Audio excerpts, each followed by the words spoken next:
아이고 미안. 안녕하세요 해줬어요. 아, 맞아요. 아니 무서워해요 밀키는. 광주 선생님 안녕하세요. 안녕하세요.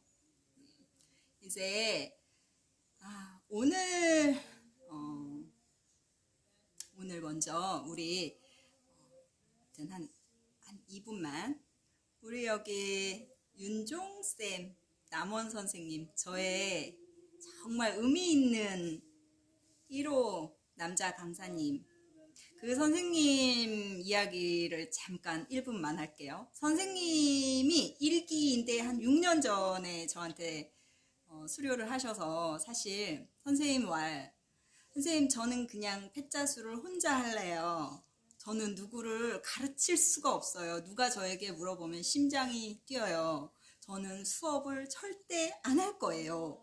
그 6년의 시간이 이렇게 너무 훌쩍 지나갔어요. 그런데 3일 전에 연락이 선생님 저에게도 제자가 생겼어요. 제자가 생길 것 같아요. 패자수를 수업을 시작하게 됐어요. 해서 저는 굉장히 의미 있는 너무 감사한 연말에 선물을 저에게 주신 것 같아서 우리 윤종쌤 남원 조도령님께 박수를 보냅니다.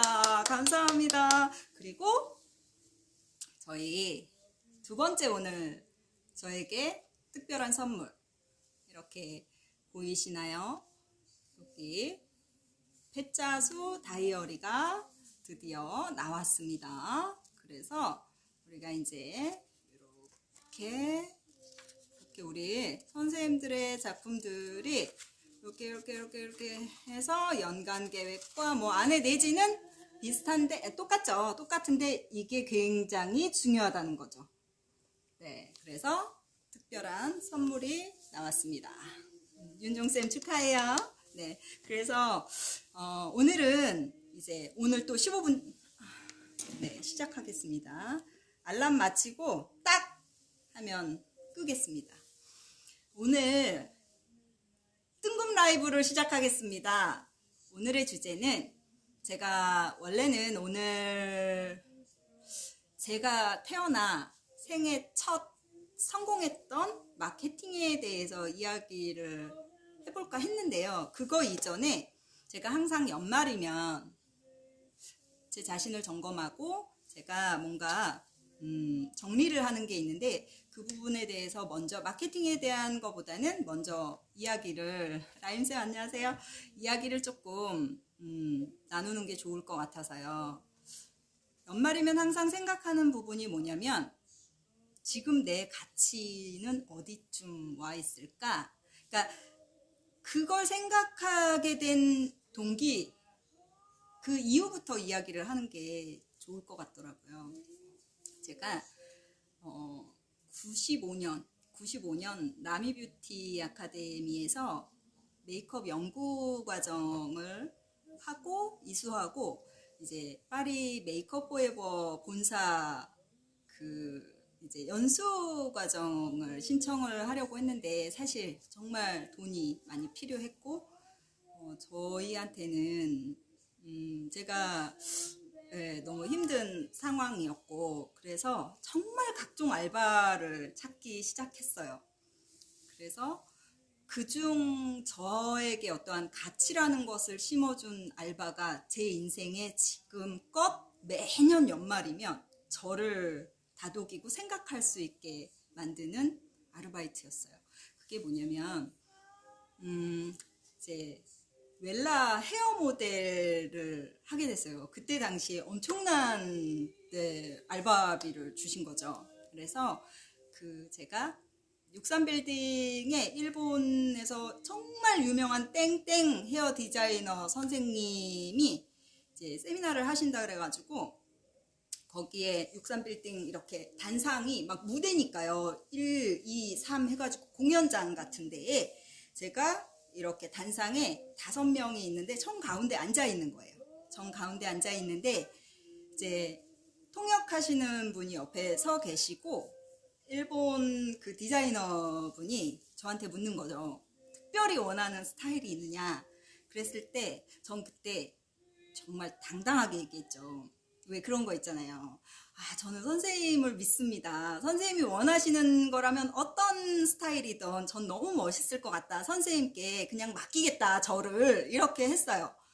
그리고 그분의 표정을 잊을 수가 없어요. 그분이 너무 멋진 친구라며 막 그래서 저는 그날의 그분의 표정을 잊을 수가 없어요. 그래서 이렇게 단상이 있는데 정 가운데 앉아 있는 거예요. 제가 그 상태에서 그분이 이렇게 머리를 싹둑싹둑 자르는데 웬일 앞에 이렇게 앉아 계시는 분들이요. 막 이렇게 킥킥거리고 웃는 거예요. 근데 사실 쇠한 느낌은 진짜 사람 예감이라는 게 있잖아요. 드는 거죠. 그분들이 막 킥킥거리고 웃는데 저는 정말 21살?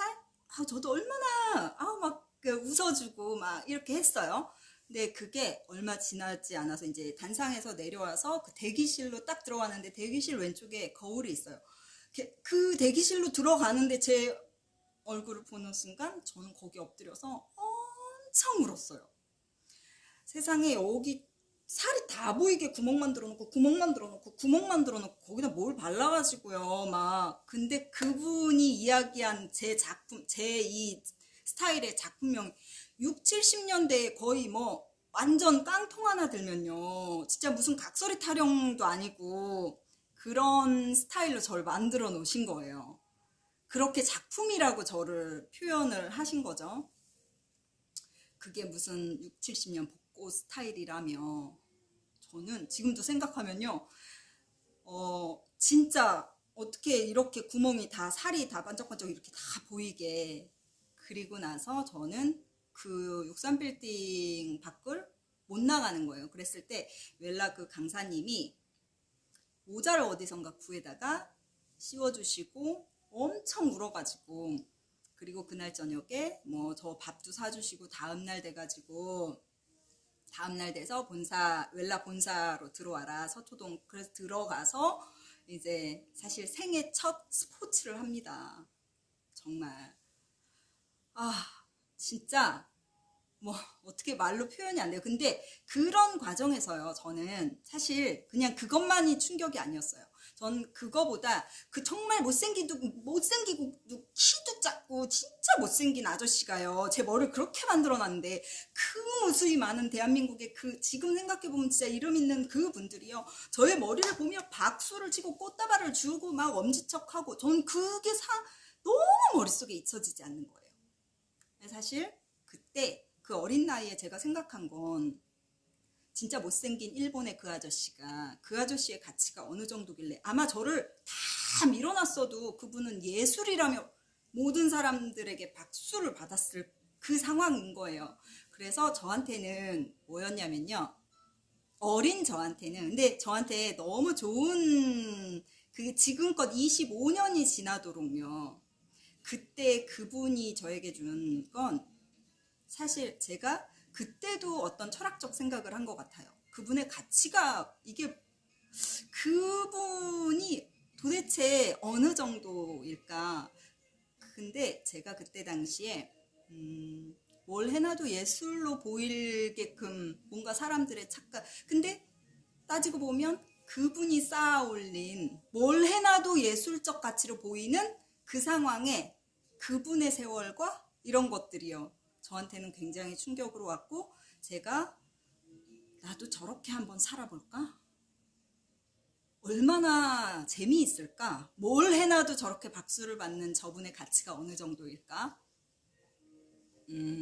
그래서 제가 그때에 사실은 그때의 머릿속에 든 충격은 뭐 이 머리를 스포츠로 민 그 충격보다도요.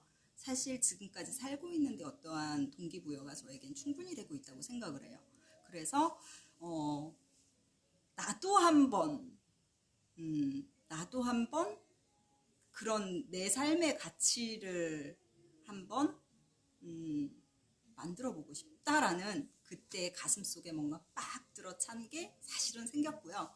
그리고 나서 저는 파리행 비행기를 탔고 그 상태에서 원치 않게 저는 이런 빵 모자 같은 베렛모 같은 걸 모자를 몇 개 챙겨가서 사실은 원치 않게 그런 스타일을 내면서 다녔어요.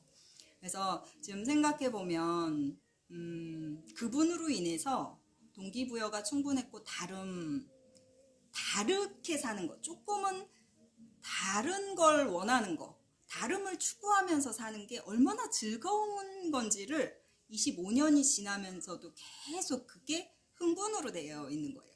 남들을 따라가는 게 아닌 늘 다른 걸 추구한다라는 거가 얼마나 사람을 흥분하게 만드는지에 대해서 그래서 저는 사실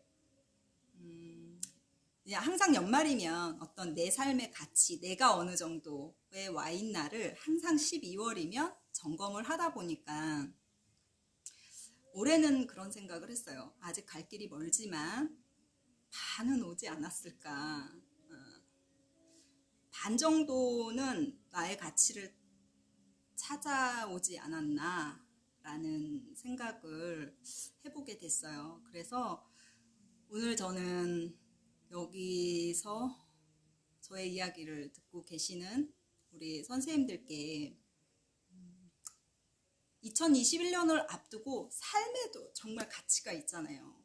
어떤 예술적 가치만을 이야기하는 게 아닌 그냥 육아만 하고 계시는 분들도 있을 수 있고 진짜 내 가치가 어느 정도인지 되게 또 무거워지는 얘기일 수는 있어요. 지금 이야기가 저한테 자꾸 제 친구도 무겁다 라고 이야기하는데 이런 주제를 갖고 이야기를 하다 보면요 자꾸 그렇게 돼요. 근데 진짜 나의 가치는 어디쯤 와 있나 그거를 조금 더 진지하게 생각하잖아요. 그럼 달라져요. 저는 그거를 느끼면서 매년 그렇게